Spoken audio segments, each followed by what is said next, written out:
Bonjour Michael Cohen. Bonjour. Je vous ai vu dans la pièce Le Double. Là, c'est en même temps une pièce légère, extrêmement poignante.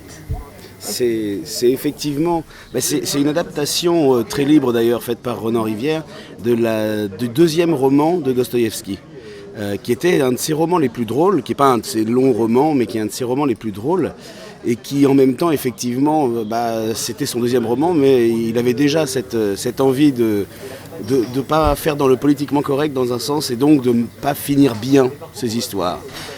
Donc effectivement, on passe par des moments très touchants, mais aussi par des moments très drôles, des situations très drôles, avec ce personnage qui fait une descente aux enfers, évidemment, en voyant arriver dans sa vie un double de lui-même. Quelqu'un qui prend sa place au ministère auprès de la fille dont il est amoureux. Alors forcément, il est un petit peu perturbé.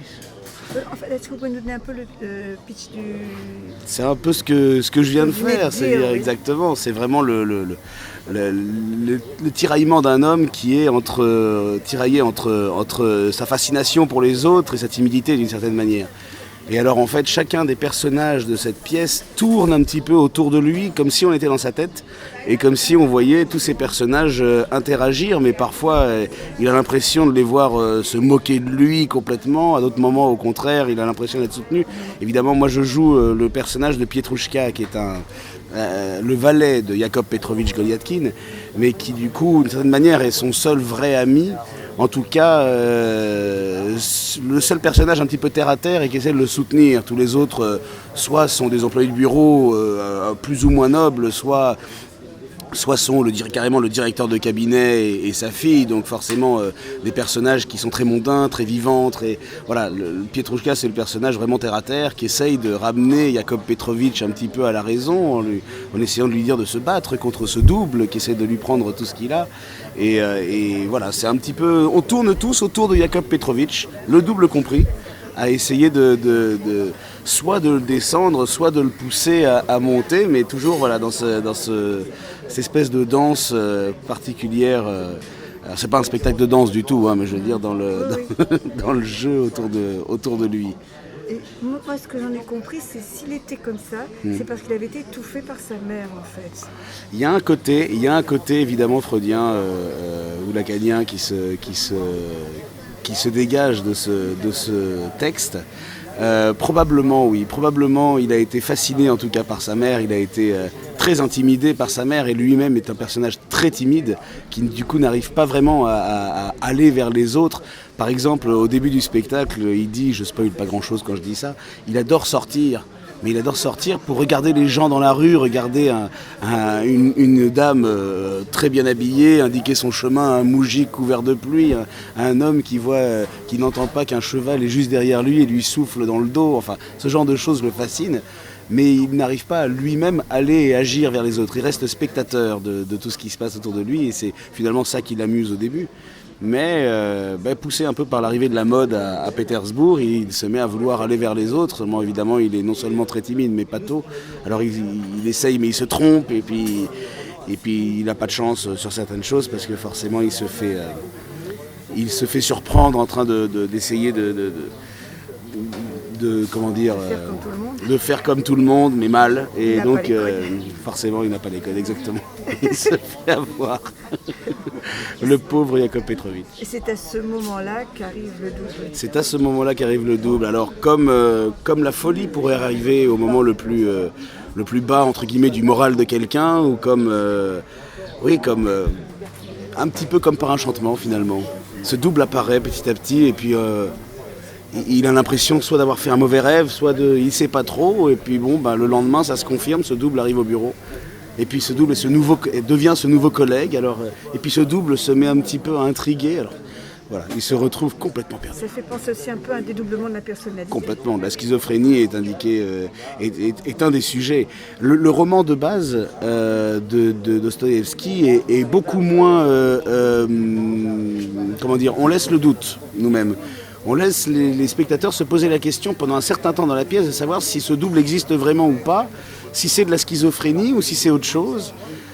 Dans le roman de Dostoïevski, c'est assez clair.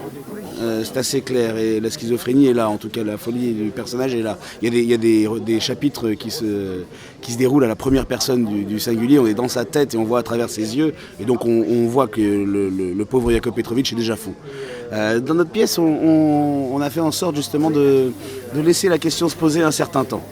Oui, parce que oui. Jusqu'à la fin, je me suis demandé. Jusqu'à la fin, on se demande. Moi, des personnes m'ont dit, parce qu'à un moment donné où le double et moi-même, Petrouchka, nous croisons, et certains m'ont dit, c'est à ce moment-là qu'on s'est dit, donc le double existe, puisque Petrouchka le voit. Et en même temps, même ce moment-là, moi, quand je suis dans la pièce, mais que je regarde même en tant que... Regarder ce qui se passe entre les copains, ou que j'entends, parce que je suis en coulisses et j'entends tout. J'ai ce moment où je me dis, ouais, mais est-ce que ça veut dire qu'il existe vraiment? Parce que comme les autres, finalement, je le vois, mais on sait pas. Eh bien, écoutez, vous allez jouer une autre pièce. Tout à fait, oui. Je joue toujours au Petit Louvre, mais à 17h15, donc là très bientôt, je vais devoir aller me préparer. 1830, Sand, Hugo, Balzac, tout commence. Là, on est dans quelque chose de plus léger dans un sens, mais de tout aussi touchant d'une certaine manière. On suit en fait un biopic, c'est un biopic théâtral. On suit la vie de Sand, Hugo et Balzac depuis 1830 jusqu'à la mort du dernier qui est Victor Hugo, puisque les deux autres meurent avant. Et vous jouez dans quel rôle?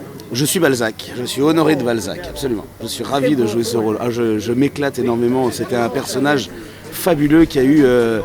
il a écrit plus de 90 romans, il en a fait un seul roman, qu'on connaît évidemment, La Comédie humaine, mais il avait un mental de fou. Et ce mec-là a écrit. Il passait 17 heures par jour à écrire, ou à se corriger et à réécrire. Mais voilà, il passait vraiment 17 heures par jour à écrire. Il a travaillé toute sa vie et pourtant, il n'y a pas beaucoup de ses romans qui ont fonctionné de son vivant. Donc il recevait à chaque fois des échecs, mais c'est pas grave, il allait au prochain, il allait au suivant, et puis il s'arrêtait jamais là, et puis quoi qu'il arrive, il avait cette telle passion d'écrire que finalement il passait son temps à le faire. C'est un spectacle alors, non seulement il est très vivant, il passe vraiment d'un moment à l'autre, parce que Balzac, Sand et Hugo se sont connus, se sont côtoyés, se sont relus beaucoup pour Sand et Balzac par exemple, se sont engueulés aussi entre le monarchiste, la républicaine, et même étaient en concurrence avec Hugo, avec pourtant beaucoup d'admiration. Mais finalement, ces trois personnages, ont vraiment vécu un siècle déjà aussi politiquement fabuleux, avec la Seconde République, le Second Empire et les révolutions de Juillet et tout ce qui en a suivi. Et littérairement également, et ils ont eu une vie tous les trois assez fabuleuse. Donc on raconte cette fable du coup finalement qui est à au moins 80% véridique, issue de correspondances des trois ou d'autres sur eux. Voilà. Il y a eu énormément de recherches qui a été fait par Manon Montel qui joue Georges Sand et qui a fait la mise en scène, donc monté le spectacle. Et on suit vraiment, c'est avec gourmandise en fait, c'est la vie de ces trois personnages. Et nous on les vit avec gourmandise tous les jours. Vous allez jouer mais avec un plaisir intense. Ah, c'est incroyable. C'est vraiment un énorme plaisir. En plus c'est une sorte de fierté pour moi de jouer Balzac. Moi qui ai pas tant lu avant, je dis pas que je lis énormément plus maintenant, mais ce spectacle par exemple m'a énormément donné envie de lire, que ce soit Balzac, Sand. J'avais déjà lu du Hugo donc je connaissais mieux et moi j'avoue je préfère ses poèmes la plupart du temps à ses romans.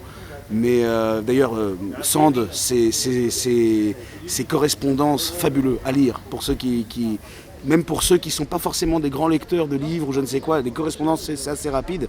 Et on a fait en tout 25 000, il ne faut pas tout lire bien sûr, mais c'est extraordinaire. Balzac c'est le plus grand.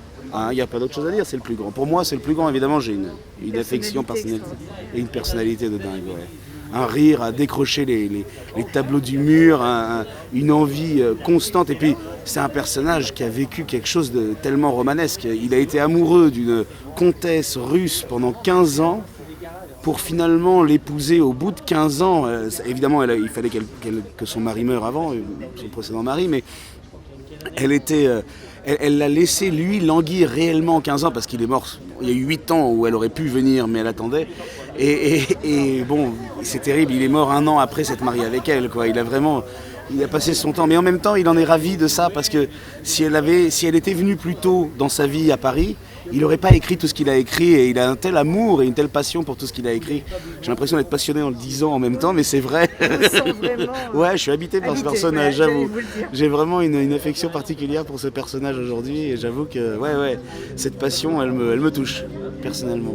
Je vais vous laisser aller vous changer. Merci beaucoup, c'est adorable. C'est moi qui vous remercie. Bonne journée.